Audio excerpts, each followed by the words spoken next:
আজ শুক্রবার 11ই বৈশাখ 2025 সালের 25শে এপ্রিল, তুলা রাশি, তুলা লগ্ন, লিব্রা সাইনের জাতক জাতিকাদের আজকের দিনটি কিন্তু একটু সাবধানতা অবলম্বন করেই অতিবাহিত করতে হবে।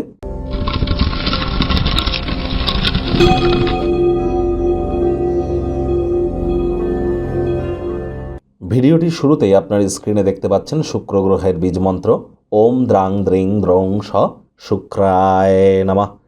প্রেম বলুন বা প্রেম করে বিবাহ বলুন, লাভ ম্যারেজের যোগ বলুন, ডোপ্যামিন হরমোন যেটি আমাদের হ্যাপিনেস বা খুশির কারক তত্ত্ব বলুন, নারী তত্ত্ব বলুন, লক্ষ্মী তত্ত্ব বলুন, আর এর সাথে সাথে ওয়েলথ ক্রিয়েশন বা সম্পদ তৈরি করার কথা বলুন, ক্রিয়েটিভিটি, ছবি আঁকা, নাচ গান, নাটক, কবিতা আবৃত্তি, অভিনয়ের জগৎ বলুন, lavish lifestyle, branded sector, garments বলুন, ক্যাটারিং বলুন, বিউটি পার্লার, ফ্লাওয়ার, পারফিউম বলুন, এ সকল ক্ষেত্রেই কিন্তু শুক্রের দাবদাবা অনস্বীকার্য।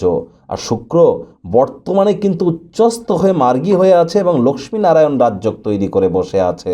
তাহলে শুক্রের এই বীজমন্ত্র আপনারা অবশ্যই 108 বার জপ করুন। দেবী মহালক্ষ্মীর নাম জপ ধ্যান আরাধনা করুন।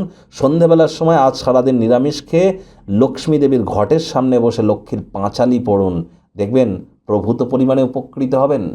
ভাগ্য মিটার আজ আপনাদের বলছে 3/10, ভাগ্য আপনাদের অনুকূলেই থাকবে। অর্থ, কর্ম, প্রেম, দাম্পত্য এই কয়েকটি ব্যাপারে আপনাদেরকে একটু সাবধানতা অবলম্বন করেই চলতে হবে। যারা দীর্ঘদিন ধরে কঠোর কায়িক পরিশ্রমের মধ্য দিয়ে সময় কাটাচ্ছেন তাদের বলবো চোখের পাতা বিরামেরই অঙ্গ। অবসর জীবনযাপনের আনন্দ উপভোগ করুন। কায়িক পরিশ্রম হলেও শরীর মনে সতেজতা এবং তরতাজাই আপনারা অনুভব করবেন। তবে অর্থগত ব্যাপারে ব্যয়বহুল একটি দিন, খরচ বাড়তে চলেছে। বিদেশের সাথে যারা বিজনেসে যুক্ত আছেন তাদের অর্থ কিন্তু হ্রাস পেতে পারে, তাই কোনো পদক্ষেপ নেওয়ার আগে সব দিক বিচার বিবেচনা করে নিতে যেন ভুলবেন না। বাণিজ্যিক উদ্দেশ্যে কোনো যাত্রা বা ভ্রমণ আপনাদের লাভান্বিত হতে পারে, তবে বাণিজ্যে লাভ করবেন এমনটি কিন্তু নয়। ব্যয়বহুল দিন। মানি ম্যানেজমেন্ট সম্পর্কে আবারও বলছি জ্ঞান বৃদ্ধি করুন। নতুন উদ্যোগ পরিকল্পনাকে পিছিয়ে দিন। চাকরিজীবী যারা আছেন অফিসে কম কথা বলে কাজ বেশি করুন, কারণ কাজের জায়গায় কেউ না কেউ আপনার পরিকল্পনাকে ভেস্তে দেওয়ার চেষ্টা করতে পারে, আপনার বিরুদ্ধে ষড়যন্ত্র চক্রান্ত হতে পারে। কাজেই চারপাশে কী ঘটছে সেদিকে কঠোর সজাগ দৃষ্টি বজায় রাখুন। রাজনীতিবিদ যারা আছেন জনসংযোগ বৃদ্ধি করুন। কঠোর কায়িক পরিশ্রমের কিন্তু কোনো বিকল্পই নেই। শিক্ষার্থী বিদ্যার্থীদের পড়াশোনায় মনোযোগ আরও বৃদ্ধি করতে হবে। উচ্চশিক্ষার জন্য যারা বিদেশ যাত্রার কথা ভাবছিলেন ভাগ্যদেবীও আজ আপনাদের পক্ষে নেই। সন্তান সন্ততি থেকে থাকলে তাদের দিকে কঠোর সজাগ দৃষ্টি বজায় রাখুন।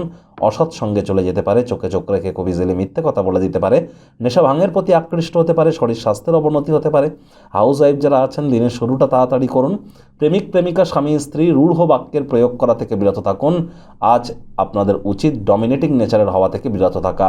গৃহের পরিবেশ শান্তিপূর্ণ নির্ঝঞ্ঝাট থাকতে চলেছে। সন্তান সন্ততি থাকলে তাদের কাছ থেকে কিছু শেখারও চেষ্টা করুন। আজ গৃহের পরিবেশ কিন্তু শান্তিপূর্ণ নির্ঝঞ্ঝাট থাকতে পারে। মনে রাখবেন, আমাদের আচার ব্যবহারে যদি সরলতা থাকে তবেই কিন্তু আমাদের জীবনে সরলতা আসে। শত্রুপক্ষ বিরোধী পক্ষ খুব একটি শক্তিশালী থাকছে না।